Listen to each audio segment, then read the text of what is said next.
मैं एक ऐसी दुनिया में आ गया था जहां हर इंसान अपना प्रीडर जागृत करता था। पूरे शहर के बीच अलग अलग तरह के प्रीडर दिखाई दे रहे थे। मुझे लगा था कि एक ट्रांसमाइग्रेटर होने की वजह से मैं भी कोई एसएस रैंक प्रीडर जागृत करूंगा, लेकिन शुरुआत ही बुरी हुई। मेरा जन्म नॉर्थ सिटी की झुग्गी बस्ती में हुआ। ऊपर से मेरे सिर पर 30 लाख का कर्ज था और जो प्रीडर मुझे मिला वो सिर्फ एफ रैंक मच्छर प्रीडर था। नॉर्थ सिटी की झुग्गियों के एक बंद गली में मुझे किसी फटे बोरे की तरह लात मारकर बाहर फेंक दिया गया। मेरा शरीर जोर से काई लगी दीवार से टकराया। टक्कर की आवाज गरजते बादलों में दब गई। पूरे शरीर में ऐसा दर्द उठा कि चीखने की ताकत भी नहीं बची। मैं सिर्फ मुंह खोलकर टूटी हुई सांसों की आवाज निकाल पा रहा था। मेरे सामने एक गंजा हट्टा कट्टा आदमी खड़ा था। उसके हाथ में ठोस मिश्र धातु का बेसबॉल बैट था जिसके सिरे से अभी भी खून टपक रहा था। उसके पीछे आधे इंसान जितना बड़ा अर्थरैंक आयरन स्किन जंगली सुअर अपने खुर रगड़ रहा था। उसकी लाल चमकती आंखें जमीन पर पड़े मुझ पर टिकी हुई थी। उस आदमी का नाम झाओ था। वह नॉर्थ सिटी के अंडरग्राउंड सूदखोरों का सबसे खतरनाक गुंडा था और मैं अभी अभी 18 साल का हुआ था। मेरे माता पिता दोनों मर चुके थे। सिर पर 30 लाख के सूद वाले कर्ज का बोझ था और पूरे स्कूल का सबसे कमजोर इंसान माना जाता था। झाओ मेरे पास आया। उसने मेरे हाथ पर पैर रखकर पूरी ताकत से दबाया और हंसते हुए बोला, हमारे यंग मास्टर वांग आधे घंटे तक जागरण मंच पर बैठे रहे। सबको लगा था कि उस अंडे से कोई ताकतवर बीस्ट निकलेगा, लेकिन आखिर में उस अंडे से कुछ भी नहीं निकला। ऊपर से उसे मरा हुआ अंडा घोषित कर दिया गया। मैं कीचड़ में पड़ा दांत भींचे सब सहता रहा। मैंने एक भी आवाज नहीं निकाली। मेरी नजर बस झाओ के गले पर टिकी हुई थी। झाओ मेरी तरफ देखकर हंसा। अब भी वही नजर। मुझे सबसे ज्यादा नफरत इसी नजर से है। वो गुस्से में अपना मिश्र धातु वाला बैट ऊपर उठाते हुए बोला, जब पैसे नहीं है और तू वैसे भी किसी काम का नहीं है तो तेरी जान की भी कोई कीमत नहीं। तेरे शरीर के पार्ट्स निकाल कर ब्लैक मार्केट में बेच देंगे। कम से कम कुछ पैसे तो मिल ही जाएंगे। इतना कहकर उसने पूरी ताकत से बैट मेरी तरफ घुमा दिया। उस पल मेरी बाहों में दबा हुआ सलेटी रंग का मरा हुआ अंडा नीचे कीचड़ में लुढ़क गया। झाओ का वार मेरे घुटने तोड़ने के लिए था, लेकिन बैट मेरे माथे को छूता हुआ निकल गया। माथे से मांस उधड़ गया और खून की धार बह निकली। खून की कुछ बूंदें सीधा उस सलेटी अंडे पर गिरी, लेकिन खून नीचे नहीं टपका। वो ऐसे अंडे के अंदर समा गया जैसे सूखा स्पंज पल भर में सारा पानी सोख लेता है। अगले ही पल मेरे धुंधले हो चुके होश में एक ठंडी मशीन जैसी आवाज गूंज उठी। उच्च अनुकूलता वाला जीन सैंपल मिला। होस्ट की जीवन स्थिति बेहद गंभीर है। मैंने तुरंत अपनी आंखें खोल दी। कीचड़ में पड़ा वो मरा हुआ अंडा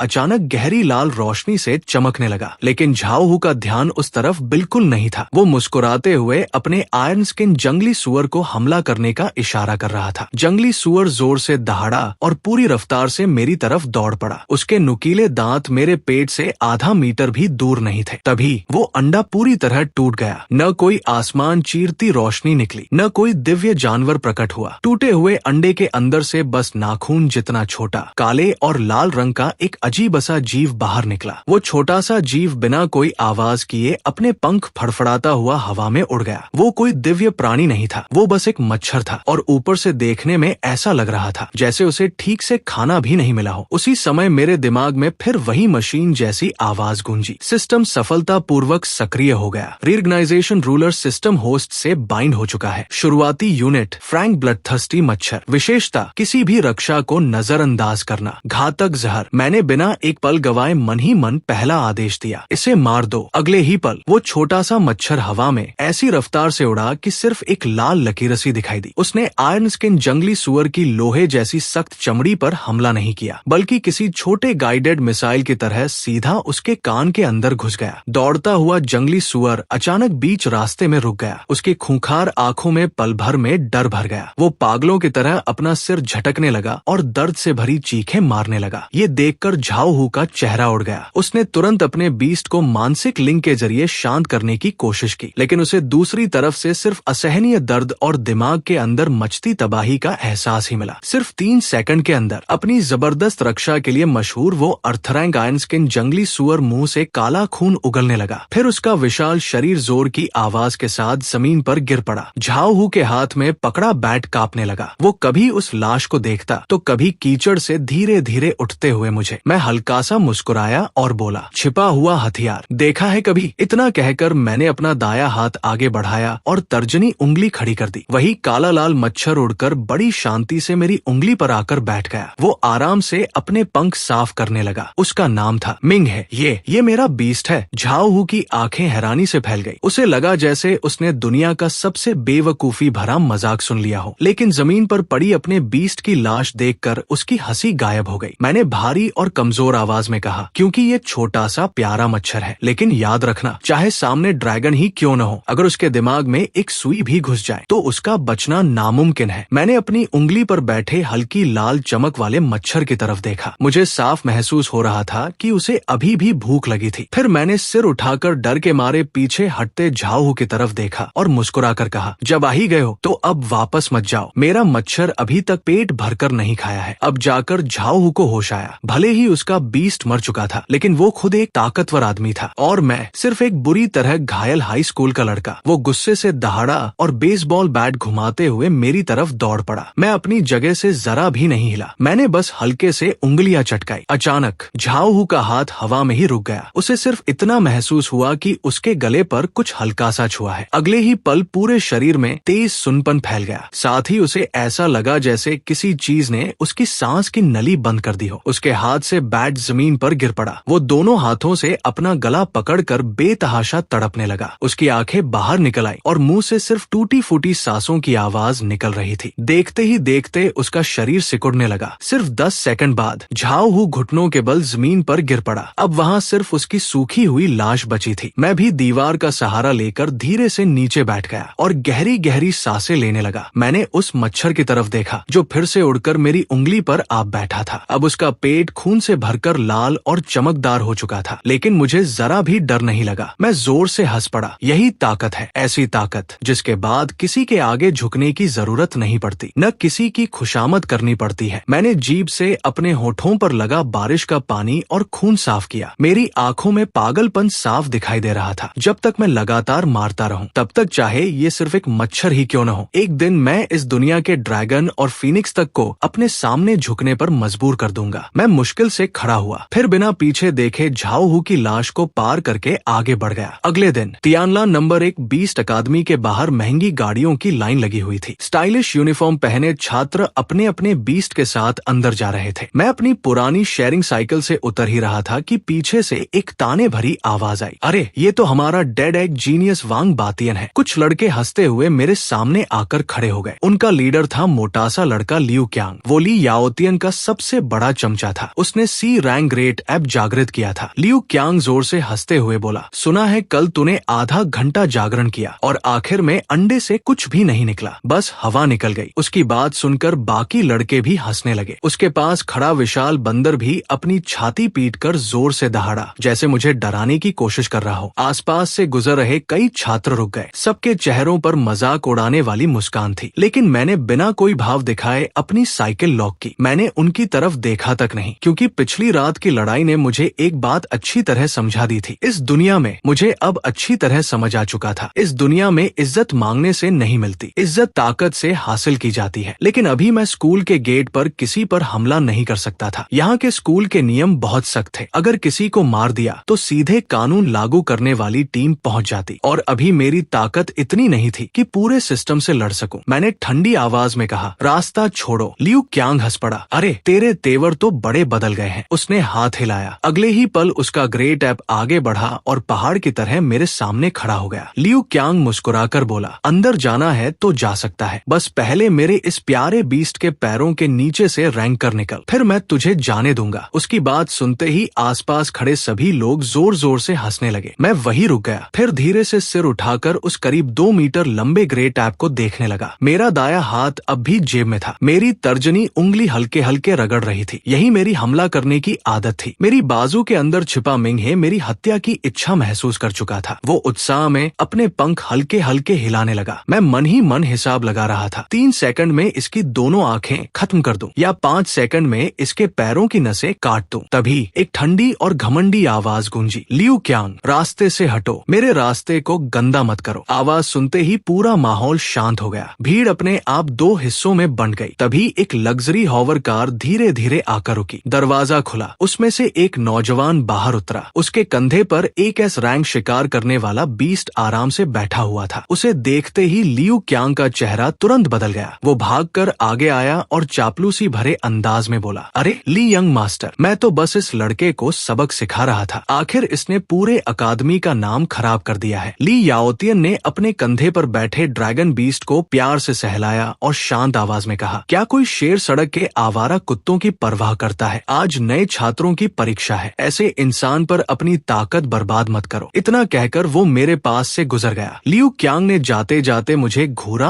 और बोला, आज तेरी किस्मत अच्छी है, लेकिन दोपहर की कॉम्बैट परीक्षा में रिंग के ऊपर तेरा हिसाब बराबर करूंगा। इतना कहकर सब लोग वहाँ से चले गए। मैं वहीं खड़ा रहा। मेरी नजर ली याओतियन की पीठ पर थी। मेरे होठों पर धीरे धीरे एक ठंडी मुस्कान आ गई। शेर और आवारा कुत्ता, उम्मीद है जिस दिन तुम्हारा ड्रैगन खून की एक एक बूंद खोकर सूखी लाश बन जाएगा, उस दिन भी तुम्हारा यही घमंड बना रहेगा। तियानलान अकादमी पिछला प्रशिक्षण क्षेत्र। यहाँ बड़ी संख्या में कम लेवल के जंगली दैत्य पाले जाते थे। नए छात्र यही असली लड़ाई की ट्रेनिंग लेते थे, साथ ही अपने बीस्ट को शिकार भी कराते थे। ज्यादातर छात्र टीम बनाकर अंदर जाते थे और उनकी सुरक्षा के लिए शिक्षक भी साथ रहते थे, लेकिन मैं अकेला था। मैंने मुख्य रास्ता छोड़ दिया और सीधे सबसे घने जंगल की तरफ बढ़ गया, क्योंकि आज यहाँ आने का मेरा सिर्फ एक ही मकसद था, लेवल बढ़ाना। मैंने अपना हाथ आगे बढ़ाया। बाहर आओ, मिंग है। अगले ही पल काला लाल मच्छर भन भनाता हुआ बाहर निकला और खुशी से मेरे चारों तरफ चक्कर लगाने लगा। मैंने सामने की झाड़ियों की तरफ इशारा किया। वहाँ एक विंड रैबिट आराम से जामुन खा रहा था। मैं मुस्कुराकर बोला, जाओ, तुम्हारा बुफे तैयार है। आम नए छात्रों के लिए विंड रैबिट को पकड़ना बहुत मुश्किल था, क्योंकि उसकी रफ्तार बेहद तेज थी, लेकिन मिंग हे के लॉक होने के बाद उसकी हर हरकत मुझे ऐसे दिख रही थी जैसे वो धीरे धीरे टहल रहा हो। अचानक एक लाल चमक हवा में लहराई। विंड रैबिट को अपने कान खड़े करने का भी मौका नहीं मिला। अगले ही पल विंड रैबिट को सिर्फ अपनी गर्दन में हल्का सा दर्द महसूस हुआ। मिंग हे के मजबूत हो चुके डंक ने उसकी चमड़ी पल भर में चीर दी। जहर उसके शरीर में उतरते ही वो पूरी तरह सुन्न हो गया। सिर्फ आधे मिनट के अंदर वो मोटा ताजा विंड रैबिट धड़ाम से जमीन पर गिर पड़ा। उसी समय सिस्टम की आवाज गूंजी, एफ रैंक जीव, विंड रैबिट का रक्त प्राप्त, इवोल्यूशन पॉइंट +2। मैंने भौहें सिकोड़ ली। बहुत धीमा है। अगर इसी रफ्तार से खून इकट्ठा होता रहा तो ली याओतियन का सामना करने में बहुत समय लग जाएगा। तभी सिस्टम ने फिर से सूचना दी, होस्ट 50 इवोल्यूशन पॉइंट खर्च करके सिंगल स्प्लिट फंक्शन अनलॉक कर सकता है। मिंग हे मदर यूनिट बनेगी और पहली बैच के सेकेंडरी आर्चर मच्छरों को जन्म देगी। अगले ही पल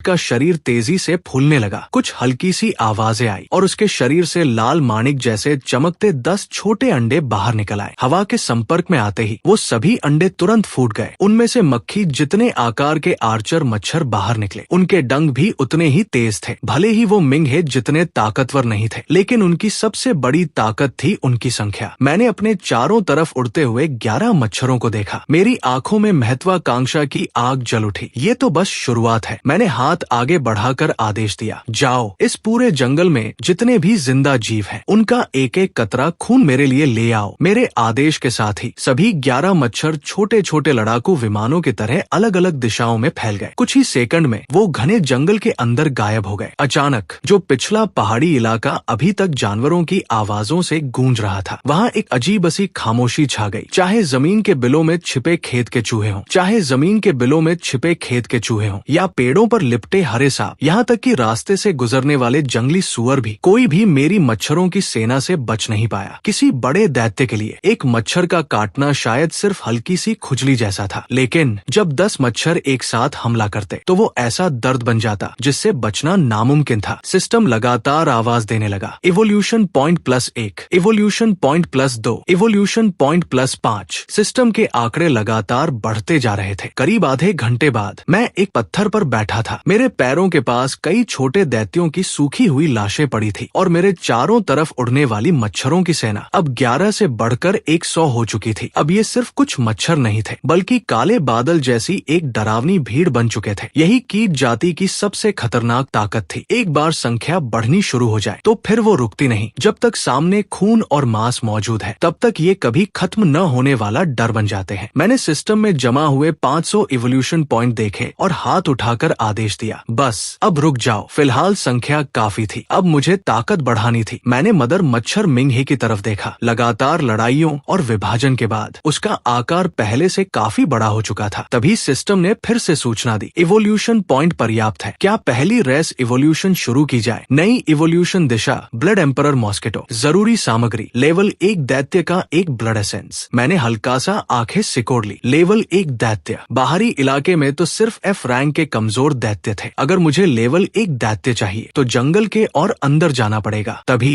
जंगल की गहराई से एक जोरदार दहाड़ गूंजी। उसके तुरंत बाद एक लड़की की चीख सुनाई दी, बचाओ, कोई मुझे बचाओ, ये म्यूटेंट आयरन आर्मर राइनो पागल हो गया है। उस चीख को सुनते ही मेरे मन में एक ख्याल आया, आयरन आर्मर राइनो, ये एक लेवल 1 पीक दैत्य था। इसकी मजबूत बॉडी और खून मिंगहे की पहली इवोल्यूशन के लिए बिल्कुल सही सामग्री थी। जहाँ तक किसी की जान बचाने की बात थी, मैं बस हल्का सा मुस्कुराया, फिर धीरे धीरे खड़ा हो गया। मेरे पीछे उड़ रहे 100 आर्चर मच्छर ऐसे लग रहे थे जैसे काले रंग की कोई जिंदा चादर मेरे पीछे चल रही हो। मैंने मन ही मन कहा, आज तो किस्मत भी मेरे साथ है। जरूरी सामग्री खुद चलकर मेरे पास आ गई। मैं उन जोशीले हीरोज की तरह चिल्लाते हुए किसी को बचाने नहीं दौड़ा, बल्कि एक धैर्यवान शिकारी की तरह बिना कोई आवाज किए उस तरफ बढ़ने लगा जहाँ से हंगामा हो रहा था। मुझे बस सही मौके का इंतजार था। जब वो राइनो लड़ते लड़ते काफी थक जाएगा, तब मैं जाकर आखिरी वार करूंगा। बचाओ, कोई तो मेरी मदद करो। एक लड़की लड़खड़ाते हुए झाड़ियों के बीच से भाग रही थी। उसका नाम लिन वानर था। वो तियानलान अकादमी की मशहूर हीलिंग टाइप जीनियस थी। आमतौर पर उसके आसपास हमेशा लोगों की भीड़ लगी रहती थी, लेकिन इस वक्त उसका चेहरा आंसुओं से भीगा हुआ था और वो पूरी तरह डरी हुई लग रही थी। उससे कुछ ही दूरी पर एक टैंक जितना विशाल आयरन आर्मर राइनो पूरी रफ्तार से उसका पीछा कर रहा था। ये लेवल 1 पीक दैत्य पूरी तरह बेकाबू हो चुका था। उसकी गहरी लाल आंखों में सिर्फ तबाही की प्यास दिखाई दे रही थी। लिन वानेर पूरी तरह निराश हो चुकी थी। उसका बीस्ट, एक प्यारा सा लाइट स्पिरिट, 3 मिनट पहले ही राइनो के एक पैर के नीचे कुचलकर मर चुका था। अब उसके पास किसी चमत्कार का इंतजार करने के अलावा कोई रास्ता नहीं बचा था। उसी पल आयरन आर्मर राइनो ने अचानक अपनी रफ्तार और बढ़ा दी। दूरी पल भर में ही कम हो गई। लिन वानियर का पैर फिसला और वो सड़े हुए पत्तों से भरे कीचड़ में बुरी तरह गिर पड़ी। उसने डरकर पीछे देखा। गैंडे का नुकीला सींग, जो स्टील की प्लेट तक चीर सकता था, तेजी से उसकी तरफ बढ़ रहा था। उसने हार मानकर अपनी आंखें बंद कर ली। 1 सेकंड, 2 सेकंड, लेकिन जिस दर्द का उसे इंतजार था वो आया ही नहीं। अचानक लगातार टकराने जैसी तेज आवाजें गूंजने लगी। उनकी आवाज ने गैंडे की दहाड़ तक दबा दी। लिन वानियर ने कांपते हुए आंखें खोली। उसके सामने ऐसा नजारा था जिसे वो जिंदगी भर नहीं भूल पाएगी। गैंडे का सींग उसकी नाक से सिर्फ 10 सेंटीमीटर दूर था, लेकिन ऐसा लग रहा था जैसे वो किसी अदृश्य दीवार से टकरा गया हो। वो वहीं का वहीं रुक गया। गैंडा पूरी ताकत से जमीन पर सींग मारने लगा, पेड़ों से अपना शरीर रगड़ने लगा, यहाँ तक कि जमीन पर लोटने भी लगा, लेकिन कोई फायदा नहीं हुआ। मैं थोड़ी दूर एक पेड़ पर खड़ा था, दोनों हाथ जेब में थे और मेरी नजर बिल्कुल ठंडी थी। ऐसा लग रहा था जैसे कोई अमीर आदमी अखाड़े में जानवरों की लड़ाई का मजा ले रहा हो। मैं मन ही मन आदेश देने लगा, पहली टीम इसके नरम हिस्सों पर हमला करो, दूसरी टीम इसकी नाक और सांस लेने का रास्ता बंद कर दो, तीसरी टीम कान के रास्ते सीधे इसके दिमाग तक पहुंचो। मेरी उंगलियां पेड़ के तने पर एक तय लय में हल्के हल्के थपकी दे रही थी। मेरे हर आदेश के साथ काले धुएं जैसा वो झुंड एक प्रशिक्षित सेना की तरह काम कर रहा था। ये आखिर है क्या? लिन वानियर जमीन पर बैठी बस हैरानी से सब देख रही थी। जो खूंखार गैंडा कुछ पल पहले तक सब पर भारी पड़ रहा था, अब वो डूबते इंसान की तरह तड़प रहा था। 1 मिनट भी नहीं बीता था कि धड़ाम, एक जोरदार धमाके के साथ लोहे के कवच वाले गैंडे का विशाल शरीर जोर से जमीन पर आ गिरा। उसके गिरते ही चारों तरफ धूल उड़ गई। उसकी सांस अभी पूरी तरह नहीं टूटी थी। उसके पैर अब भी हल्के हल्के फड़क रहे थे, लेकिन उसकी आंखों की चमक पूरी तरह गायब हो चुकी थी। मैं पेड़ से छलांग लगाकर नीचे उतरा। हवा में मेरा काला लबादा जोर से लहरा रहा था। मैंने लिन वानियर की तरफ एक बार भी नहीं देखा, सीधा उस तड़पते हुए गैंडे की लाश के पास पहुंच गया। सब वापस आ जाओ, मैंने हल्के से हाथ उठाया। अगले ही पल काले धुएं जैसा वो झुंड चारों तरफ फैल गया और फिर दोबारा एक काली लाल नदी की तरह मेरे चारों ओर घूमने लगा। हर मच्छर का पेट पूरी तरह फूला हुआ था। उसके अंदर इस लेवल एक दानव का बेहद शुद्ध खून भरा था और उन सब के बीच मदर मॉस्किटो मिंगहे गैंडे के सींग की जड़ पर बैठी थी। तभी सिस्टम की आवाज गूंजी, high quality level 1 blood detect हुआ, एब्जॉर्प्शन 100% पूरा, इवोल्यूशन की सभी शर्तें पूरी हो चुकी हैं, रेस इवोल्यूशन शुरू हो रहा है। मेरी आंखों में उत्साह की चमक आ गई। मेंटल लिंक के जरिए मुझे साफ महसूस हो रहा था कि एक बेहद ताकतवर ऊर्जा मेरे शरीर में वापस लौट रही है। कड़क कड़क मिंग हे के शरीर पर बना काला लाल कवच टूटकर झड़ने लगा। धीरे धीरे एक डरावना दबाव पूरे माहौल में फैल गया। उसका शरीर बहुत ज्यादा बड़ा नहीं हुआ, बस पहले से थोड़ा बड़ा होकर लगभग एक मुट्ठी जितना हो गया। लेकिन सबसे बड़ा बदलाव उसके पंखों में था। अब उसके 2 नहीं बल्कि 4 पंख थे और उन खून जैसे लाल पंखों के किनारे किसी तेज धार वाले चाकू की तरह चमक रहे थे। इवोल्यूशन सफल। नाम blood wing emperor mosquito. Level 1। इसके साथ ही इसे नई ताकतें भी मिल गई। पहली क्षमता, ये हाई क्वालिटी जहरीला डंक मार सकता था। साथ ही इसकी आवाज से निकलने वाली शॉक वेव दुश्मन के अंदरूनी अंगों को चकनाचूर कर सकती थी। दूसरी क्षमता, इस पर अब ब्लड क्रिस्टल आर्मर बन गया था। इसकी रक्षा शक्ति कई गुना बढ़ चुकी थी। अब ये आम आग और ज्यादातर फिजिकल हमलों को आसानी से झेल सकता था। नई स्किल यूनिफाइड ऑरा। अब मैं अपने कंट्रोल में रहने वाले लो लेवल कीड़ों की संख्या बढ़ाकर 1000 तक कर सकता था। कमाल। मैंने मुस्कुराते हुए अपना हाथ आगे बढ़ाया। लाल माणिक की तरह चमकता हुआ ब्लड विंग एम्परर मॉस्किटो बड़ी शान से उड़कर मेरी हथेली पर आ बैठा। तभी पीछे खड़ी लिन वानियर को आखिर होश आया। वो किसी तरह उठी और मेरे पीछे देखते हुए बोली। उसकी आंखों में हैरानी, उलझन और यकीन न कर पाने वाला भाव साफ दिखाई दे रहा था। वांग बातियान, क्या ये तुम हो? उसने मेरी पुरानी स्कूल यूनिफॉर्म पहचान ली थी और उसके साथ उसने उस लड़के को भी पहचान लिया जिसे पूरे स्कूल का सबसे बेकार इंसान माना जाता था। मैं धीरे धीरे उसकी तरफ मुड़ा, लेकिन मेरी आंखों में किसी को बचाने की खुशी या चिंता नहीं थी। मैं उसे ऐसे देख रहा था जैसे किसी सामान की कीमत आंक रहा हूँ। मैंने जमीन पर पड़े गैंडे की लाश की तरफ इशारा किया। इसके पैर मुझे चाहिए, बाकी चमड़ी और मांस तुम रख लो। इसे मेरी चुप रहने की फीस समझ लेना। लिन वानियर पूरी तरह हैरान रह गई। अकादमी के हिसाब से हीरो किसी लड़की को बचाने के बाद उससे दोस्ती करता था, वफादारी की बातें करता था या कम से कम उसके साथ मिलकर लड़ता था। लेकिन मैं बिल्कुल अलग था। मैं उसके करीब 2 कदम आगे बढ़ा। मेरे शरीर से आती खून की तेज गंध ने उसे अपने आप एक कदम पीछे हटने पर मजबूर कर दिया। मैंने ठंडी आवाज में कहा, अगर जिंदा रहना चाहती हो तो चुप रहना। आज जो कुछ भी तुमने देखा है, अगर उसका एक शब्द भी किसी को बताया, खासकर ये कि मेरे पास इतने सारे मच्छर हैं। मैं कुछ पल के लिए रुक गया। मेरी उंगली पर बैठा ब्लड विंग एम्परर मॉस्किटो अचानक तेज आवाज के साथ उड़कर सीधे लिन वानियर के माथे के सामने जाकर रुक गया। उसकी नुकीली सुई बस 1 इंच दूर थी। मैंने ठंडी आवाज में कहा, अगली बार ये सुई सीधे तुम्हारे दिमाग में घुसेगी। लिन वानियर का चेहरा पल भर में सफेद पड़ गया। वो घबराकर लगातार सिर हिलाने लगी। मैं किसी से कुछ नहीं कहूंगी। मैंने कुछ नहीं देखा। ये गैंडा तुमने मारा है। सारे सामान पर सिर्फ तुम्हारा हक है। उसकी बात सुनकर मैंने संतुष्टि से सिर हिलाया। फिर बिना समय बर्बाद किए मैंने गैंडे का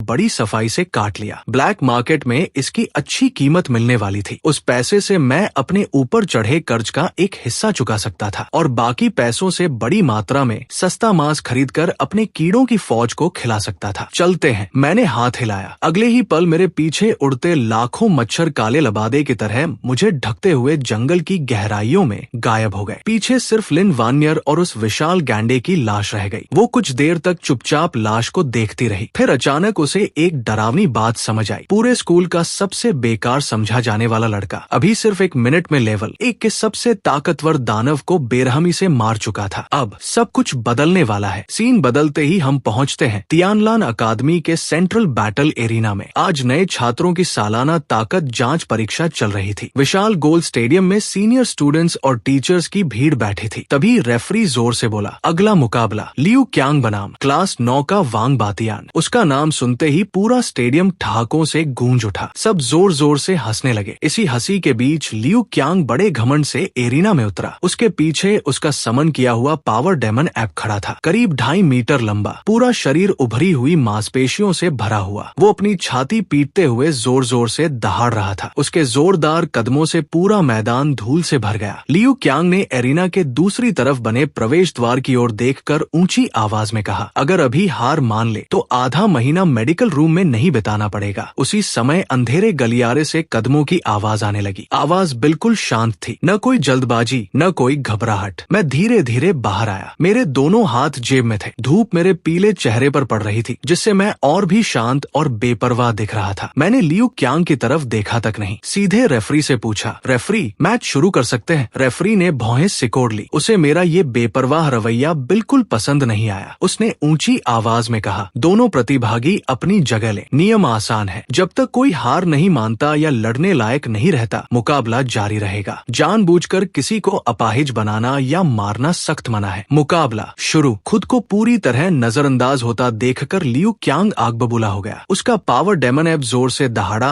और तोप के गोले की तरह मेरी तरफ दौड़ पड़ा। उसकी विशाल मुट्ठी पर मिट्टी जैसा पीला प्रकाश चमकने लगा। भारी हवा को चीरती हुई वो सीधा मेरे चेहरे की तरफ आई। स्टैंड में बैठी कई लड़कियां डरकर चीख उठी। सबसे ऊपर वीआईपी सीट पर ली आओतियान आराम से बैठा था। उसके हाथ में रेड वाइन का ग्लास था और चेहरे पर तिरस्कार भरी मुस्कान। उसने मन ही मन सोचा, कितना बोरिंग मैच है, ये तो एक तरफा जीत होगी। लेकिन अगले ही पल पूरा स्टेडियम सन्न रह गया। इतनी विशाल मुट्ठी मेरे ऊपर टूट पड़ रही थी, फिर भी मैं अपनी जगह से हिला तक नहीं। मैंने बस हल्का सा सिर एक तरफ झुकाया और अपनी उंगलियों से एक चुटकी बजाई। टक। अचानक एक लाल बिजली जैसी परछाई डरावनी रफ्तार से हवा को चीरती हुई एरिना में दौड़ गई। पावर डेमन ऐप की मुट्ठी अब मेरी नाक से सिर्फ 1 इंच दूर रह गई थी, लेकिन तभी वो विशाल मुट्ठी मेरे चेहरे से बस 1 इंच दूर आकर रुक गई। पावर डेमन ऐप अब भी हमला करने की मुद्रा में खड़ा था, लेकिन उसकी खूंखार आंखें अचानक खून जैसी लाल हो गई। उसने जोर से दहाड़ने के लिए मुंह खोला, लेकिन उसके गले से एक भी आवाज नहीं निकली। धड़ाम। अगले ही पल उसके दोनों घुटने मुड़ गए और वो सीधे मेरे सामने घुटनों के बल गिर पड़ा। उसके माथे के बीचों बीच एक छोटा सा लाल निशान दिखाई दे रहा था। मैंने उसकी तरफ देखते हुए शांत आवाज में कहा, बस यही है तुम्हारा सी रैंक बीस्ट। फिर मेरी नजर थोड़ी दूर खड़े लियू क्यांग पर गई। वो डर के मारे पूरी तरह सुन्न पड़ चुका था। उसी समय एक पारदर्शी खून जैसी लाल चमक वाला मच्छर पावर डेमन ऐप के सिर के पीछे हवा में मंडरा रहा था। अभी कुछ पल पहले blood wing emperor mosquito supersonic रफ्तार से उसके माथे को आर पार चीर चुका था। उसने एक ही वार में उसके दिमाग के मूवमेंट कंट्रोल सेंटर को नष्ट कर दिया और फिर सिर के पीछे से बाहर निकल गया। पूरा स्टेडियम एकदम शांत हो गया। जो लोग कुछ सेकंड पहले तक मेरा मजाक उड़ा रहे थे, अब सबके मुंह खुले रह गए थे, लेकिन किसी की आवाज नहीं निकल रही थी। ऐसा लग रहा था जैसे सबका गला एक साथ दबा दिया गया हो। यहाँ तक कि वीआईपी सीट पर बैठेली आओतियांग के हाथ में पकड़ा रेड वाइन का ग्लास भी कांप गया। वो तुरंत अपनी सीट से खड़ा हो गया। उसकी नजर उस लाल मच्छर पर जम गई। उसकी आंखें हैरानी से फैल गई। ये एक मच्छर था? नहीं, इतनी रफ्तार और इतनी भयानक भेदन शक्ति, ये मुमकिन कैसे है? मैं धीरे धीरे झुककर पावर डेमन के सख्त हो चुके चेहरे पर हल्की थपकी देने लगा। फिर मुस्कुराकर बोला, सिर्फ बड़ा शरीर होने से कोई ताकतवर नहीं बन जाता। मैं सीधा खड़ा हुआ। मेरी नजर पूरे स्टेडियम पर घूमी और आखिर में जाकर डर से सफेद पड़ चुके लियू क्यांग पर टिक गई। मैंने ठंडी नजर से लियू क्यांग को देखा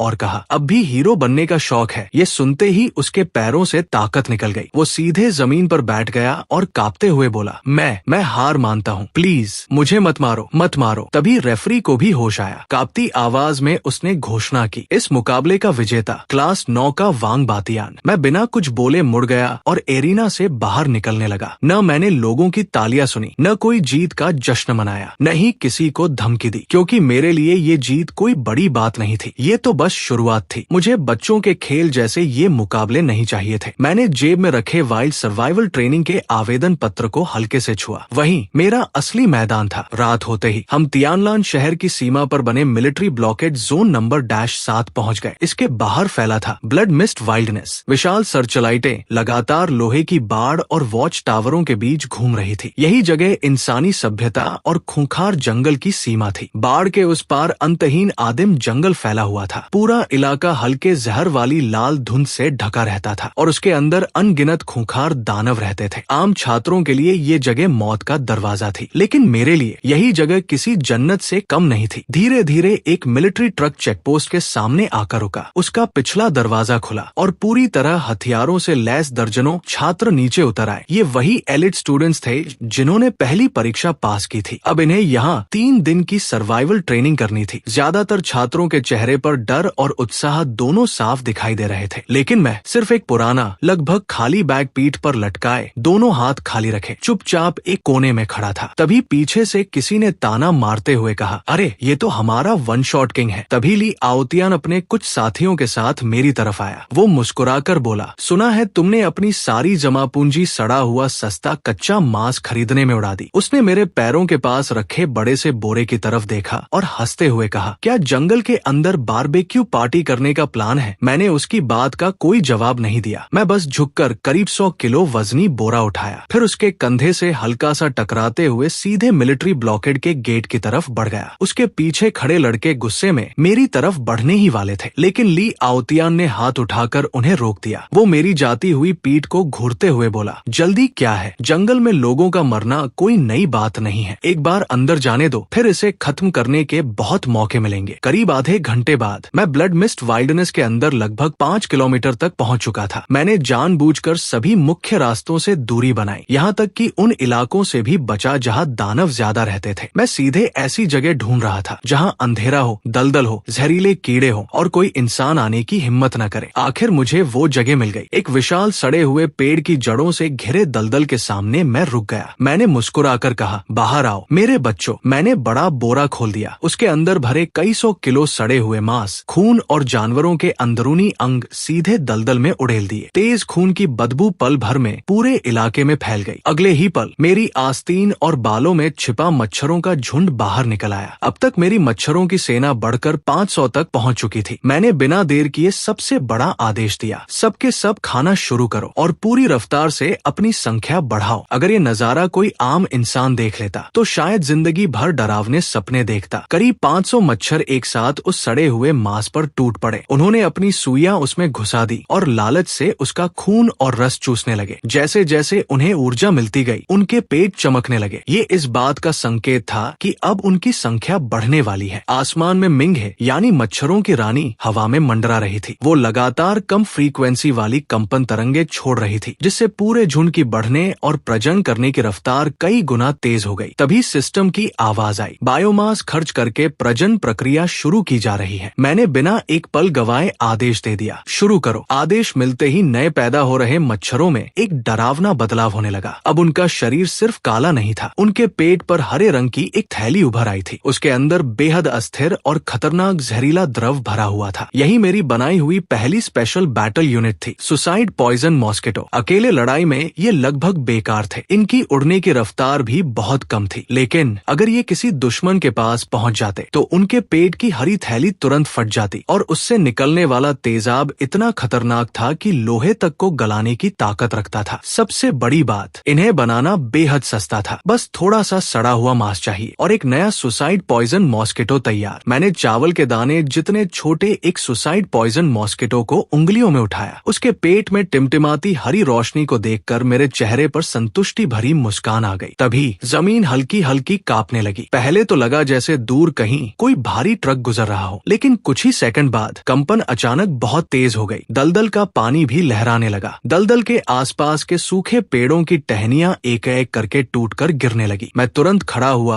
और एक ऊंचे पेड़ की चोटी पर छलांग लगा दी। उत्तर दिशा की तरफ नजर डालते ही मेरी आंखें सिकुड़ गई। कई किलोमीटर दूर क्षितिज पर धूल का एक विशाल गुबार आसमान तक उठ चुका था। अनगिनत दानव पूरी ताकत से इसी तरफ भागे चले आ रहे थे, लेकिन वो हमला करने नहीं आ रहे थे। वो अपनी जान बचाकर भाग रहे थे। ऐसा लग रहा था कि उनके पीछे कोई और भी ज्यादा खतरनाक चीज थी, जिससे डरकर पूरा झुंड भाग रहा था। उसी समय पब्लिक कम्युनिकेशन चैनल पर एक के बाद एक इमरजेंसी कॉल आने लगी। कम्युनिकेटर में सिर्फ लोगों की चीखें, मदद की गुहार और दानवों के हमला करने की आवाजें गूंज रही थी। मैंने उस बाढ़ की तरह उमड़ते दानवों के झुंड को देखा। अगर कोई आम इंसान होता तो बिना सोचे तुरंत भाग जाता, लेकिन मैं हंसने लगा। पहले हल्की हंसी, फिर जोर की हंसी और देखते ही देखते वो पागलों जैसी ठहाके वाली हंसी में बदल गई। बहुत बढ़िया, बिल्कुल सही समय पर आए हो। मैंने दोनों बाहें फैला दी और सामने से आती दानवों की लहर का स्वागत किया। अभी कुछ देर पहले तक मैं सोच रहा था कि सिर्फ कुछ 100 किलो सड़े हुए मांस से अपनी कीड़ों की सेना को 10,000 से ऊपर ले जाना मुश्किल होगा, लेकिन अब मेरे सामने तो कई हजार टन ताजा शिकार खुद चल कर आ रहा था। इससे बढ़िया दावत और क्या होगी। मैंने नीचे दलदल में फैली अपनी मच्छरों की विशाल सेना की तरफ देखा, फिर हाथ उठाकर सामने उमड़ते दानवों के झुंड की तरफ इशारा किया। मेरी आंखों में पागलपन साफ झलक रहा था। जाओ, इस दुनिया को दिखा दो असली प्राकृतिक आपदा किसे कहते हैं। मेरे आदेश के साथ ही 5,000 मच्छर एक साथ आसमान में उड़ गए। कुछ ही पलों में उन्होंने मिलकर हवा में एक विशाल काले दैत्याकार हाथ का आकार बना लिया और वो सीधे सामने दौड़ते दानवों के विशाल झुंड पर टूट पड़ा। पहली टक्कर इसी सुनसान दलदल के किनारे हुई। सबसे आगे दौड़ रहा एक जमीन फाड़ने वाला आग वाला शेर कुछ समझ भी नहीं पाया था कि देखते ही देखते हजारों मच्छरों ने उसे पूरी तरह घेर लिया। उसे चीखने का भी मौका नहीं मिला। एक नहीं, मैं पेड़ की सबसे ऊंची डाल पर खड़ा था और अपने कीड़ों की सेना के साथ आगे बढ़ते हुए ठंडे स्वर में बोला, तुम सब यही रुकने वाले हो। करीब 1 किलोमीटर दूर भाग रहे छात्रों के ग्रुप में से किसी ने पीछे मुड़कर देखा। अगला ही पल उसके होश उड़ गए। उसने एक ऐसा नजारा देखा जिसने उसकी पूरी सोच ही बदल दी। मैं एक सस्ता हुडी पहने सूखे और ऊंचे पेड़ की चोटी पर दोनों हाथ फैलाकर खड़ा था। मेरे पैरों के नीचे हरी और लाल चमक से भरा काले बादल जैसा कीड़ों का झुंड बिना रुके सीधे बेकाबू दानवों की पहली लाइन से टकराने बढ़ रहा था। एक छात्र घबराकर चिल्लाया, क्या वो मरना चाहता है? सामने तो हजारों बेकाबू दानव है। लिंगर अपने साथियों के साथ भाग रही थी, लेकिन वो खुद को पीछे देखने से रोक नहीं पाई। अगले ही पल दोनों तरफ की लहरें जोरदार टक्कर से भिड़ गई। सबको लगा था कि मैं पल भर में कुचल जाऊंगा, लेकिन हुआ इसका बिल्कुल उल्टा। सबसे आगे दौड़ रहे दानव ऐसे फटने लगे जैसे किसी अदृश्य विशाल मांस काटने वाली मशीन से टकरा गए हों। मैं पेड़ की चोटी पर खड़ा सिर्फ एक ठंडा शब्द बोला, हमला। सबसे आगे लोहे जैसी पीठ वाले भेड़ियों का झुंड था। उनकी मजबूत खाल गोलियों तक को रोक सकती थी, लेकिन इस बार उनका सामना सैकड़ों हरी चमक छोड़ने वाले आत्मघाती जहरीले मच्छरों से होने वाला था। चारों तरफ छोटे छोटे धमाकों की आवाजें लगातार गूंजने लगी। हर आत्मघाती मच्छर का धमाका ज्यादा ताकतवर नहीं था, लेकिन उसकी असली खतरनाक चीज थी उसका तेजाब वाला जहर। धमाके के साथ हरा जहरीला तेजाब चारों तरफ फैल गया। वो लोहे जैसी पीठ वाले भेड़ियों की आंखों, नाक और उनकी मजबूत खाल तक पर गिरने लगा। जो भेड़िए अभी तक खुद को अजय समझ रहे थे, वही अब दर्द से जमीन पर तड़प रहे थे। तभी मैंने हल्का सा हाथ हिलाया। 3000 इंजीनियर मच्छर जो पहले से इंतजार कर रहे थे, खून की गंध सूंघ चुके शार्क की तरह एक साथ टूट पड़े। अब उन्हें किसी कमजोर जगह को ढूंढने की जरूरत नहीं थी, क्योंकि अब पूरा शरीर ही कमजोर बन चुका था। वे तेजाब से बने घावों के अंदर सीधे घुसने लगे। उसी समय एक विशाल भेड़िया सरदार ने हवा में उड़ते मच्छरों को काटने के लिए अपना मुंह खोला, लेकिन अगले ही पल दर्जनों मच्छर सीधे उसके गले के अंदर घुस गए। सिर्फ 3 सेकंड में करीब 400 किलो वजन वाला वो विशाल भेड़िया जमीन पर धड़ाम से गिर पड़ा, और जो मच्छर उसके शरीर से बाहर निकले उनके पेट पूरी तरह फूल चुके थे और लाल रोशनी से चमक रहे थे। लेकिन वे रुके नहीं। हवा में उड़ते उड़ते ही उन्होंने अपनी संख्या बढ़ानी शुरू कर दी। मेरी नजर के सामने सिस्टम का पैनल लगातार अपडेट हो रहा था। इतना काफी नहीं, अभी बिल्कुल काफी नहीं। नीचे फैले उस खूनी रण क्षेत्र को देखकर भी मेरी आंखों में जरा भी दया नहीं थी। मेरे लिए सिर्फ एक चीज मायने रखती थी, बढ़ते हुए नंबर। आगे वाले मरेंगे तो पीछे वाले उनकी जगह ले लेंगे। जब तक मैं जिंदा हूँ मेरी सेना कभी खत्म नहीं होगी। इसी बीच दानवों की दूसरी लहर भी वहाँ पहुँच गई। इस बार सामने पहले से भी ज्यादा विशाल जंगली भैंसों का झुंड और दूसरे भारी भरकम दानव दौड़ते हुए आ रहे थे। अब उनकी सबसे बड़ी ताकत, उनकी भारी संख्या साफ दिखाई देने लगी थी। अनगिनत मच्छर जंगली भैंसों के लोहे जैसे खुरों तले कुचल गए। कई मच्छर उन तेज धार वाले दानवों के हमलों में पल भर में टुकड़े टुकड़े हो गए। मैंने देखा कि कुछ ही सेकंड में मेरी कीड़ों की सेना सैकड़ों की संख्या में कम हो गई, लेकिन मेरे चेहरे पर जरा भी घबराहट नहीं थी। घिसाई की लड़ाई, हाँ, कीट जाति को सबसे कम डर इसी चीज से लगता है। अगले ही पल मैंने अपनी पूरी मानसिक शक्ति झोंक दी। मिंग है, क्वीन फील्ड चालू करो। मेरे कंधे पर बैठी मिंगे पहली बार हरकत में आई। वह उड़कर सीधे युद्ध भूमि के ऊपर पहुंच गई। उसके पंख इतनी तेजी से फड़फड़ाने लगे कि एक ऐसी ध्वनि पैदा हुई जिसे इंसान सुन ही नहीं सकते थे, लेकिन वही आवाज सभी कीड़ों को पूरी तरह पागल कर रही थी। उस ध्वनि के असर से सभी इंजीनियर मच्छरों की रफ्तार अचानक 30% बढ़ गई, लेकिन असली डरावना नजारा अभी बाकी था। मिंगे ने अपना लाल क्रिस्टल जैसा मुंह खोला और जोर से सांस खींची। पूरे युद्ध क्षेत्र में फैला खून का धुआं लाल लकीरों में बदल गया और उसकी तरफ खींचने लगा। फिर उसने नीचे की ओर लगातार अंडे बरसाने शुरू कर दिए। जैसे ही वे जमीन पर गिरे तुरंत फूटकर नए कीड़ों में बदल गए। अगर 1000 मच्छर मर भी गए तो अगले ही पल उनकी जगह 2000 नए मच्छर पैदा हो गए। यही था कीट जाति का सबसे खतरनाक हुनर, लड़ाई करते करते ही अपनी सेना बढ़ाना। इसी वजह से पूरे ब्रह्मांड की तमाम जातियां कीट जाति को एक प्रतिबंधित और सबसे खतरनाक नस्ल मानती थी। उसी समय थोड़ी दूर एक ऊंची जगह पर रक्षा मोर्चा संभाल रहे गार्ड दस्ते के कप्तान झांग बियाओ ने अपनी दूरबीन नीचे रख दी। उसने पहले ही मान लिया था कि ये 100 से ज्यादा छात्र जिंदा नहीं बचेंगे। यहाँ तक कि उसने खुद भी आखिरी दम तक लड़ने की तैयारी कर ली थी। लेकिन अब उसकी आंखों के सामने वही दानवों का झुंड जो पल भर में पूरी रक्षा पंक्ति तोड़ देने वाला था। दानवों का विशाल झुंड बीच से जबरदस्ती रोक दिया गया था। उनके बीचों बीच एक काला भंवर बन चुका था। वह भंवर किसी अथाह गड्ढे जैसा लग रहा था। जितने भी दानव उसके अंदर घुसते वे दोबारा कभी दिखाई नहीं देते। और उस भंवर के बिल्कुल बीच में एक लड़का पेड़ की सबसे ऊंची डाल पर खड़ा था। तभी एक सैनिक घबराई आवाज में बोला, रिपोर्ट कप्तान। उस उस इलाके में जीवित प्राणियों की संख्या तेजी से बढ़ रही है। अभी अभी 30,000 का आंकड़ा पार हो गया है। संदेश देने वाले की आवाज तक कांप रही थी, लेकिन उस लड़के के जीवन के संकेत बिल्कुल स्थिर हैं, बल्कि लगातार और मजबूत होते जा रहे हैं। झांग बियाओ ने चुपचाप थूक निकला, ये आखिर किस परिवार का राक्षस छात्र है? उसका साथी कोई दिव्य जीव है या फिर कोई शैतान? उसी समय दानवों के झुंड के अंदर से इंसानों की दर्द भरी चीखें सुनाई दी। एक छात्र टीम समय पर पीछे नहीं हट पाई थी। कुछ अकेले पड़े शैडो तेंदुओं ने उन्हें एक बड़ी चट्टान पर घेर लिया था। उनमें से एक लड़की पूरी उम्मीद छोड़कर दूर की तरफ मदद के लिए चिल्ला रही थी। वहीं ली आओतियन पहले ही सुरक्षित ऊंची जगह पर पहुंच चुका था। उसने भी मदद की आवाज सुनी, लेकिन उन खूंखार शैडो तेंदुओं को देखकर उसने दांत भींचे, फिर चुपचाप दूसरी तरफ मुंह घुमा लिया। मजाक है क्या? अभी वापस जाना मतलब सीधा मौत को बुलाना है। उधर मेरी नजर भी उस तरफ गई, लेकिन मैं इंसानों को बचाने के लिए नहीं रुका था। मेरी नजर तो उन शैडो तेंदुओं की शानदार खाल पर थी। वह मेरी सेना के और भी ताकतवर सैनिक पैदा करने के लिए बेहतरीन सामग्री थी। मैंने बस उंगली से इशारा किया। अगले ही पल 500 मच्छर मुख्य सेना से अलग होकर बिजली की रफ्तार से उड़े और उन शैडो तेंदुओं को, जो छात्रों पर झपटने ही वाले थे, पल भर में चारों तरफ से घेर लिया। शैडो तेंदुओं को अपने पंजे चलाने का भी मौका नहीं मिला। घने मच्छरों के झुंड ने उन्हें पल भर में पूरी तरह ढक लिया। वे जमीन पर बुरी तरह लौटने लगे ताकि अपने शरीर से मच्छरों को कुचल सके, लेकिन मच्छर हर छोटी से छोटी जगह में घुस जाते थे। सिर्फ 10 सेकंड बाद वे खतरनाक शैडो तेंदुए पूरी तरह शांत हो चुके थे। बड़ी चट्टान पर फंसे छात्र वहीं ढेर होकर बैठ गए और राहत की सांस लेने लगे। उन्होंने मेरी तरफ देखा, जो पेड़ से छलांग लगाकर उनके पास आया था। एक छात्र भावुक होकर बोला, थैंक यू वांग भाई, आपने हमारी जान बचा ली। आज से आप ही हमारे बड़े भाई हो। हम भी आपके साथ चलेंगे। मैं बिना कोई जवाब दिए उनके पास से निकल गया। मैंने उनकी तरफ एक बार भी नहीं देखा। मैं झुककर बड़े आराम से एक शैडो तेंदुए की लाश चीरने लगा। उसके अंदर से काली चमक वाली एक दानव कोर निकाली और अपनी जेब में रख ली। फिर ठंडी आवाज में बोला, गलत मत समझना, मुझे बस कोई मेरे चारे को छुए ये पसंद नहीं है। इतना कहकर मैं फिर से दानवों के सबसे घने झुंड की तरफ दौड़ पड़ा। पीछे खड़े छात्र बस एक दूसरे का चेहरा देखते रह गए। उन्हें अब समझ आ गया था, उस आदमी की नजर में वे और मरे हुए दानव दोनों में कोई खास फर्क नहीं था। समय बीतता गया। मेरी मच्छरों की सेना बढ़कर 50,000 तक पहुंच चुकी थी। जहां जहां वह झुंड जाता वहां कुछ भी जिंदा नहीं बचता। यहाँ तक कि दानवों का झुंड भी अब डरने लगा था। जो दानव पहले पागलों की तरह भाग रहे थे, अब वे खुद ही इस मौत के तूफान से दूर निकलने लगे। मैं सिस्टम पैनल पर नजर डालकर मुस्कुराया। कमाल, सच में मजा आ गया। मेरे इवोल्यूशन पॉइंट्स 5,000 का आंकड़ा पार कर चुके थे, लेकिन तभी एक बेहद खौफनाक दबाव ने पूरे इलाके को अपनी चपेट में ले लिया। तभी जंगल की सबसे गहरी तरफ से एक बेहद खतरनाक आभा फूट पड़ी। उसका दबाव इतना जबरदस्त था कि हवा में उड़ रहे कई कमजोर मच्छर वहीं बेहोश होकर नीचे गिर पड़े। अगले ही पल एक भयंकर दहाड़ गूंजी। ऐसा लगा मानो आसमान में बिजली फट गई हो। दूर तक फैला दानवों का विशाल झुंड अचानक एक साथ जमीन पर घुटनों के बल झुक गया। यह सम्मान नहीं था, ये उनके खून और नस्ल में बसा जन्मजात डर था। मैंने तुरंत पीछे मुड़कर देखा। मेरी आंखें सिकुड़ गई। दानवों के झुंड के स्रोत से एक विशाल दानव धीरे धीरे जंगल से बाहर निकल रहा था। उसकी ऊंचाई 3 मंजिला इमारत जितनी थी। उसका पूरा शरीर नीली बिजली से घिरा हुआ था। हर कदम के साथ जमीन काली पड़ जाती और वहां गहरा गड्ढा बन जाता। उसकी पीठ पर खड़े नुकीले कांटे बिजली के टावर जैसे दिख रहे थे और उसकी दोनों आंखें 2 विशाल सर्चलाइट की तरह सीधे मुझ पर टिकी हुई थी। उसी समय सिस्टम की लाल चेतावनी लगातार चमकने लगी। चेतावनी, चेतावनी, लॉर्ड लेवल जीव की पहचान हुई। लक्ष्य thunder titan monitor lizard. Rank C grade Lord. खतरे का स्तर अत्यंत घातक। सलाह तुरंत पीछे हटे। मैंने अपने सूखे होठों पर जीभ फेरी। Lord level. अगर कोई आम छात्र इस दानव को देखता तो शायद डर के मारे वही बेहोश हो जाता, लेकिन मैं पीछे नहीं हटा। उल्टा मेरी आंखों में लालच की चमक और तेज हो गई। मेरे पास पहले ही 5,000 इवोल्यूशन पॉइंट्स है। अगर इसे मार दूं तो क्या 10,000 पार हो जाएंगे? और अगर मिंगे ने इसे निगल लिया तो वो कितनी ताकतवर बन जाएगी। मैंने धीरे धीरे अपना दाया हाथ उठाया। उस पहाड़ जैसे दानव की तरफ देखकर बीच वाली उंगली दिखाते हुए मुस्कुराया। आजा बड़े वाले, आजा, देखते हैं तेरी खाल ज्यादा मजबूत है या मेरे दांत ज्यादा तेज। थंडर टाइटन मॉनिटर लिजर्ड मेरी चुनौती से पूरी तरह भड़क गया। उसकी पीठ पर खड़े नुकीले कांटे अचानक नीली रोशनी से चमक उठे। उसने बिना एक पल गवाए अपना सबसे खतरनाक हमला छोड़ दिया। बिजली की एक विशाल लपट उसकी पीठ से निकली और अगले ही पल अनगिनत छोटी छोटी बिजली की धाराओं में बंट गई। पूरा 500 मीटर का इलाका बिजली से ढक गया। इतने घने मच्छरों के झुंड के लिए ये हमला किसी तबाही से कम नहीं था। चारों तरफ बिजली की कड़क और जलने की आवाजें गूंजने लगी। हवा में जले हुए मांस की गंध फैल गई। मैं अपनी आंखों के सामने देख रहा था। मेरी 50,000 मच्छरों की सेना का 1/3 हिस्सा एक ही पल में खत्म हो गया। क्योंकि मेरा अपनी पूरी सेना से मानसिक संबंध था, इसलिए उनके एक साथ मरने का असर सीधे मुझ पर भी पड़ा। हाँ, मैंने जोर से खून की एक उल्टी कर दी। दूर खड़ाली आओतियन ये सब देखकर खुशी से लगभग उछल पड़ा। हाँ, अब तो ये मरकर ही रहेगा। वो थंडर टाइटन मॉनिटर लिजर्ड है। वांग बातियन ने उससे सीधी टक्कर लेने की हिम्मत कर दी। अब इसे कोई नहीं बचा सकता। लेकिन मैंने बस अपने होठों से खून पोंछा। मेरी आंखों की आग पहले से भी ज्यादा भड़क चुकी थी। पूरे इलाके को साफ करने वाला हमला। अच्छा, देखते हैं ऐसे हमले कितनी बार कर सकता है। मैंने दर्द को जबरदस्ती दबाया और दिमाग पूरी रफ्तार से चलाने लगा। सब अलग हो जाओ, पूरी तरह फैलकर चारों तरफ से घेर लो। आत्मघाती जहरीले मच्छर, पहली टुकड़ी, जमीन से चिपक कर उड़ो। इसके पेट पर हमला करो। इंजीनियर मच्छरों, अपनी जान की परवाह मत करना, सीधे इसके मुंह और नाक के अंदर घुस जाओ। बचे हुए 30,000 से ज्यादा मच्छर अब एक साथ झुंड बनाकर नहीं उड़ रहे थे। वे बिखरकर चारों दिशाओं से थंडर टाइटन मॉनिटर लिजर्ड को घेरने लगे। विशाल छिपकली गुस्से में अपने पंजे घुमाने लगी। उसका हर वार सैकड़ों मच्छरों को पल भर में कुचल देता था। उसने फिर से बिजली का हमला किया। एक और इलाका जलकर काला पड़ गया। लेकिन मच्छरों की संख्या बहुत ज्यादा थी और उनका आकार इतना छोटा था कि इतने बड़े दानव के लिए उन्हें खत्म करना ऐसा था जैसे तोप से मच्छर मारने की कोशिश करना। चारों तरफ आत्मघाती धमाके होने लगे। हरा तेजाबी जहर लगातार उसके शरीर को गलाने लगा। यहाँ तक कि एक लॉर्ड लेवल दानव की मजबूत खाल भी उन लगातार हो रहे धमाकों के सामने टिक नहीं पाई। उसके शरीर पर जगह जगह गहरे घाव खुल गए। विशाल छिपकली दर्द से भयानक चीख मारकर तड़प उठी। लेकिन अभी खेल खत्म नहीं हुआ था। इसी दौरान मैं चुपचाप उसके 50 मीटर के अंदर पहुंच चुका था। मेरे हाथ में उसी जंगली भैंसे का तेज सींग था जिसे मैंने पहले काट कर रखा था। मेरी नजर उसकी उसी खुली हुई चोट पर टिकी थी। मैंने धीरे से पूछा, मिंग है, तैयार हो? मेरे कॉलर के अंदर छिपा ब्लड एम्परर मच्छर हल्के से अपने पंख हिलाने लगा। वो अपनी पूरी ताकत बचाकर उसी एक मौके का इंतजार कर रहा था जहां एक ही वार में सब खत्म किया जा सके। उधर युद्ध भूमि में मेरी मच्छरों की सेना लगातार मरती जा रही थी। तभी थंडर टाइटन मॉनिटर लिजर्ड ने एक बार फिर अपना विशाल मुंह खोल लिया। वो एक और ऐसा बिजली वाला हमला करने वाला था जो पूरे मैदान को साफ कर देता। अभी मैंने जोर से चिल्लाया, लेकिन मैंने मिंगहे को हमला करने का आदेश नहीं दिया, बल्कि ऐसा काम किया जिसकी किसी ने कल्पना भी नहीं की थी। मैंने पूरी ताकत से अपने हाथ में पकड़ा हुआ जंगली भैंसे का नुकीला सींग सीधे उस विशाल दानव की तरफ फेंक दिया। मेरे शरीर की बढ़ी हुई ताकत और बिल्कुल सटीक निशाने की वजह से जंगली भैंसे का वह नुकीला सींग भाले की तरह उड़ता हुआ सीधे विशाल छिपकली की आंख की तरफ गया। विशाल छिपकली ने तुरंत अपना सिर घुमा लिया और आंख बंद कर ली। उसका बिजली वाला हमला उसी पल रुक गया और दिशा बदलकर पास की एक चट्टान पर जा गिरा। धड़ाम! पूरी चट्टान पल भर में उड़ गई और बस उसी एक पल में जब उसका ध्यान बंटा हुआ था और उसका शरीर पूरी तरह बंद नहीं हो पाया था, एक लाल चमक बिजली की रफ्तार से उसके शरीर के पीछे मौजूद खुले हिस्से से अंदर घुस गई। ये तरीका बेहद गंदा था, लेकिन सबसे असरदार भी। पूरा मैदान एकदम शांत हो गया। यहाँ तक कि दूर खड़ाली आओतियन भी डर के मारे सिहर उठा। ये तो हद हो गई। अगले ही पल वो लॉर्ड लेवल विशाल दानव अचानक वहीं का वहीं जम गया। उसकी आंखें बाहर निकलने लगी। पूरा शरीर जोर जोर से कांपने लगा। वो दर्द से चीखना चाहता था, लेकिन उसके गले से आवाज ही नहीं निकल रही थी, क्योंकि उसके शरीर के अंदर एक भयानक कत्लेआम शुरू हो चुका था। अंदर घुस चुका मिंगहे उसके गर्म अंदरूनी अंगों में पूरी रफ्तार से अंडे देने लगा। कुछ ही पलों में हजारों लार्वा उसके शरीर के अंदर फैल गए और उसे अंदर से चट करना शुरू कर दिया। विशाल छिपकली पागलों की तरह पहाड़ों और चट्टानों से टकराने लगी। उसने अपने शरीर के अंदर बिजली छोड़कर कीड़ों को मारने की कोशिश की, लेकिन इससे उल्टा उसके अंदरूनी अंग और भी तेजी से बर्बाद होने लगे। सिर्फ 1 मिनट बाद वो सी ग्रेड लॉर्ड, जो अकेले पूरी सेना को मिटा सकता था, जोरदार धमाके के साथ जमीन पर गिर पड़ा और अगले ही पल उसके शरीर से अनगिनत लाल मच्छर झुंड बनाकर बाहर निकल आए। C grade lord thunder titan monitor lizard का वध सफल। इनाम 5000 इवोल्यूशन पॉइंट्स, दुर्लभ सामग्री प्राप्त, thunder dragon bone, Titan beast core प्राप्त, उच्च स्तरीय बिजली तत्व का जीन मिला। बधाई हो, मदर मॉस्किटो मिंगहे ने दूसरी इवोल्यूशन की शर्तें पूरी कर ली हैं। सिस्टम की आवाज सुनते ही मैं अपने थके हुए शरीर को घसीटते हुए उस पहाड़ जैसी लाश की तरफ बढ़ा। उसी समय विशाल छिपकली के शरीर से निकले मच्छर अपने बीच मिंगहे को घेरे हुए मेरी तरफ उड़कर आने आने लगे। इस बार मिंगहे का रूप पूरी तरह बदल चुका था। उसका पहले वाला लाल क्रिस्टल जैसा शरीर अब गहरे बैंगनी रंग में बदल गया था। उसका आकार पहले से छोटा होकर सिर्फ एक उंगली जितना रह गया था, लेकिन उसकी मौजूदगी पहले से कहीं ज्यादा खतरनाक लग रही थी। सिस्टम ने उसके नए गुण दिखाए: तत्व, जहर, बिजली और अंधकार। पहली विशेषता, हवा में तैरने की क्षमता। दूसरी विशेषता, बिजली से भरी जहरीली सुई। तीसरी विशेषता, परजीवी कठपुतली। मैंने अपना हाथ आगे बढ़ाया। बैंगनी बिजली छोड़ता हुआ वह सम्राट मच्छर धीरे धीरे आकर मेरी उंगली पर बैठ गया। मैंने दूर देखा, जो दानवों का झुंड कुछ देर पहले बेकाबू होकर दौड़ रहा था, वह अब डर के मारे जान बचाकर भाग रहा था। और दूसरी तरफ वे तथाकथित जीनियस छात्र भी पत्थर की तरह जमे खड़े थे। उनके चेहरे किसी मरे हुए इंसान से भी ज्यादा पीले पड़ चुके थे। मैंने हल्के से मिंगहे के पंखों पर हाथ फेरा और मुस्कुराकर धीरे से कहा, लियू आओतियन, तुम्हारी वो छोटी छिपकली भी काफी काम की लग रही है। सुबह की हल्की धुंध अभी पूरी तरह छंटी भी नहीं थी, लेकिन तियानलान सिटी के बीस्ट टेम एसोसिएशन का रिसोर्स अप्रेजल हॉल पहले ही लोगों से खचाखच भर चुका था। यही वो जगह थी जहां शिकारी अपने शिकार का सामान बेचकर बदले में रिसोर्स लेते थे। तभी धड़ाम, एक बहुत बड़ा स्पेशल फ्रूट बैग जोर से जाकर जांच वाली मेज पर आ गिरा। काउंटर पर बैठा अप्रेजर ऊँग रहा था। अचानक जोर की आवाज सुनकर वो चौंक गया। उसने अपना चश्मा ठीक किया और गुस्से में सिर उठाया। वो डांटने ही वाला था कि किस नए लड़के ने नियम तोड़कर फर्श गंदा कर दिया, लेकिन जैसे ही उसकी नजर काउंटर के सामने खड़े मुझ पर पड़ी, उसके होठों तक आई गाली वही रुक गई। मेरे कंधे के ऊपर काले बैंगनी रंग का एक छोटा सा मच्छर हवा में मंडरा रहा था। मैंने शांत लेकिन भारी आवाज में कहा, इन सब की जांच करो। अप्रेजर ने भौहें सिकोड़ते हुए बैग की जिप खोली। अगले ही पल उसकी आंखें हैरानी से फैल गई।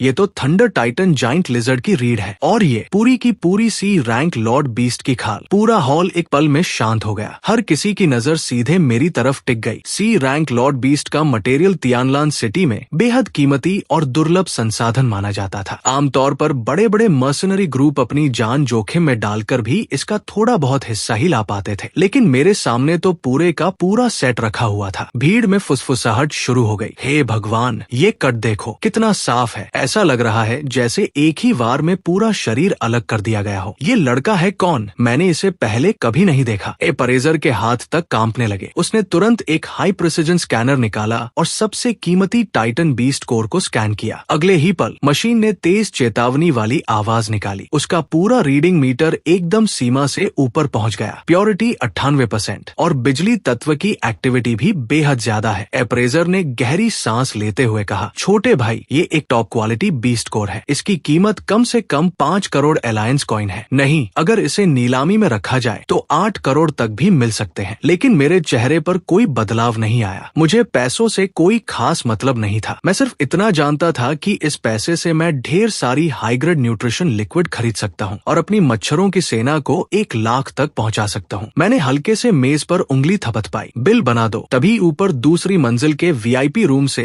एक घमंडी आवाज गूंजी, रुको। भीड़ अपने आप 2 हिस्सों में बंट गई। एक अच्छी तरह तैयार सूट पहने मध्यम उम्र का आदमी सीढ़ियों से नीचे उतरा। उसके पीछे काले बैटल सूट पहने 4 बॉडीगार्ड चल रहे थे। उस आदमी का चेहरा ली आओतियान से काफी मिलता जुलता था, लेकिन उसकी आंखें उससे भी ज्यादा खतरनाक थी। वो बिल्कुल अंधेरे में छिपे जहरीले सांप जैसा लग रहा था। वो था ली परिवार का मुखिया ली चांगहाई। साथ ही वह तियानलान सिटी बीस्ट टेम एसोसिएशन का वाइस प्रेसिडेंट भी था। ली चांगहाई काउंटर तक आया। उसने मेरी तरफ एक बार भी नहीं देखा। सीधे हाथ बढ़ाकर टाइटन बीस्ट कोर उठा लिया। उसकी आंखों में लालच साफ दिखाई दे रहा था। वो मुस्कुराकर बोला, बहुत बढ़िया, बिजली एट्रीब्यूट का इतना बेहतरीन बीस्ट कोर। ये तो आओतियान के स्पेस रिफ्ट ड्रैगन की अगली रैंक बढ़ाने के लिए बिल्कुल सही रहेगा। इतना कहकर उसने बीस्ट कोर लापरवाही से अपने पीछे खड़े बॉडीगार्ड की तरफ उछाल दिया। फिर उसने पहली बार मेरी तरफ देखा और शांत आवाज में कहा, ये चीज अब ली परिवार अपने कब्जे में ले रहा है। उसका लहजा ऐसा था जैसे उसने कोई फैसला नहीं बल्कि अटल सच सुना दिया हो। पूरा हॉल एकदम खामोश हो गया। किसी की भी हिम्मत नहीं हुई कि एक शब्द तक बोल सके। यही थी तियानलान सिटी में ली परिवार की असली ताकत। मैंने धीरे से सिर उठाया और बिना डरे उसकी आंखों में देखते हुए पूछा, कब्जे में लोगे तो पैसे भी दोगे? मेरी बात सुनकर ली चांगहाई हल्का सा हंस पड़ा, जैसे उसने कोई मजाक सुन लिया हो। वो ताने भरे लहजे में बोला, यंग मैन, जिंदगी में जितना मिले उतने में खुश रहना सीखो। आओतियान के मुताबिक उस थंडर टाइटन जाइंट लिजर्ड का ध्यान उनकी टीम ने अपनी तरफ खींचा था। तभी तुम्हें मौका मिला और तुमने आखिरी वार करके फायदा उठा लिया। असल में ये पूरी टीम की ट्रॉफी है। तुमने इसे अकेले रखकर पहले ही बड़ा जुर्म किया है। इतना कहकर उसने जेब से 100 अलायंस कॉइन का एक नोट निकाला और लापरवाही से मेरे सामने फेंक दिया। लेकिन हमारा ली परिवार दिल का बड़ा है। ये 100 कॉइन तुम्हारी ढुलाई की मजदूरी समझ लो। पैसे उठाओ और यहाँ से निकल जाओ। मैंने उस नोट की तरफ देखा, फिर अचानक हंसने लगा। इतना हंसा कि मेरे कंधे तक हिलने लगे। ली चांगहाई ने भौहें चढ़ाकर पूछा, क्या हुआ, कम लग रहे हैं? मैंने सिर हिलाया। नहीं, मैंने 2 उंगलियों से वो नोट उठाया, सबके सामने उसे हल्का सा मसल दिया। अगले ही पल वो नोट बारीक चूरे में बदलकर हवा में उड़ गया। मैंने उसकी आंखों में देखते हुए कहा, मैं इसलिए हंस रहा हूँ क्योंकि इतनी उम्र होने के बाद भी तुम्हारे दिमाग में अक्ल की जगह कीचड़ भरा है। मैं एक कदम आगे बढ़ा। अब हमारे बीच मुश्किल से आधा मीटर का फासला था। मैंने ठंडी आवाज में कहा, मेरी चीज चाहिए तो उसकी कीमत अपनी जान देकर चुकानी पड़ेगी। ये सुनते ही ली चांगहाई का चेहरा पूरी तरह काला पड़ गया। चारों तरफ जानलेवा दबाव फैल गया। वो गुस्से से गरजा, इज्जत से बात की, लेकिन तुमने उसकी भी कदर नहीं की। तियानलान सिटी में आज तक किसी ने ली परिवार को मना करने की हिम्मत नहीं की। फिर उसने अपने आदमियों को आदेश दिया, इसे तुरंत गिरफ्तार करो। इस पर डेमोनिक कल्ट से मिले होने का शक है। इसके पास जो भी सामान है सब जब्त कर लो।